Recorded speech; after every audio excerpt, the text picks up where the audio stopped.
Maybe so, yeah. Okay, yeah. Have you ever done this to get one out of your house? You just cup it and kind of let it out. No, they die in my house. Oh, okay. Yeah, if they come in, they're not getting out. Really? Yeah. All right. So sorry. Sorry to that fly. A little bit of a downer, but yeah, yes. So sorry. Anyway, they come in spring. It's spring. Yeah. It feels springy outside. It does feel springy, and people have been asking me, do we have another cool down on the way? Do we? Next weekend. Okay. It looks like we're going to be chilly again. Because I'm a little still nervous about the summer, so I like whatever cool we can keep. I think your wariness is definitely warranted because, yeah, none of us really want to get into those 90s or, like last summer, 100s like we kept seeing. Don't want to think about that just yet. But really what we have before we get that cool down next weekend is a couple of issues that we could have for tomorrow and into Tuesday. Number one, as I was mentioning, Monday morning fog, so not the greatest thing to have to deal with on your early commute on a Monday. And then heavy rain potential moving in, especially Monday evening and night, and then into Tuesday as well. Both days we could see rounds of some pretty heavy rain and a few strong thunderstorms possible too, although I think the rain would be the main thing.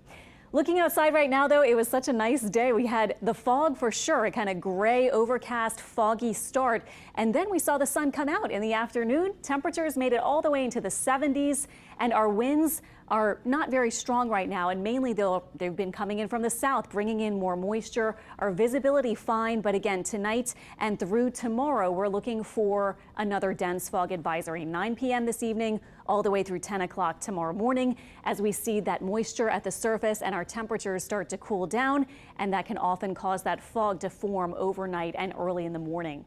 This evening, though, everything looking good. We'll just be in the upper 60s to about 70. And then overnight, the big thing, the patchy dense fog, lows both north and south of the lake in the lower to maybe middle 60s.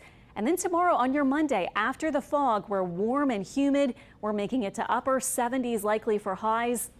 And then timing is still a bit uncertain, but at least in the afternoon and then especially toward evening and night, the rain chance will be going up. So it may be as early as afternoon for some people, but some of you may have to wait till the evening, giving you probably just a kind of warm, quiet day ahead of that rain.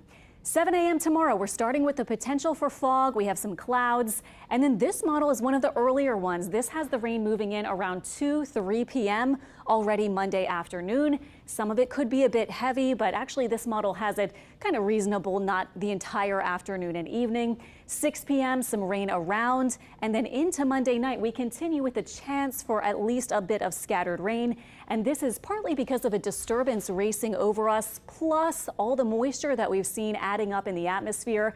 And then we start to see for Tuesday another feature, which is this complex of thunderstorms that's going to be racing out ahead of this next somewhat weak front, but it will probably bring this round of rain sometime on Tuesday in the first part of the day. Could be a bit earlier in the morning. We'll see. Looks like maybe the commute could be okay. And then this is around lunchtime. Again, timing could change a little bit. This is by 1 p.m., maybe still some rain, but then we should be drier even by the afternoon and evening. And we get this very weak influx of some slightly drier air for Wednesday. And Wednesday actually looks like a nice day, and Thursday too. The flooding rain outlook, you can see it's there for Monday. It's also there for early Tuesday. We're thinking about 2 to 4 inches of rain. So that would be the main concern, I think, some spotty street flooding, more so maybe on Tuesday, possibly Monday night as well. And then as we look at our severe risk, Monday and Tuesday will be at the level 1 out of 5. So not a super high chance for severe storms, but there might be a couple, particularly tomorrow afternoon or evening, that bring a few high wind gusts or maybe some hail. Wanted to skip ahead really quickly. A week from today, we have the daylight saving time change. Sunday, March 10th, we spring forward 1 hour. We lose all that wonderful sleep.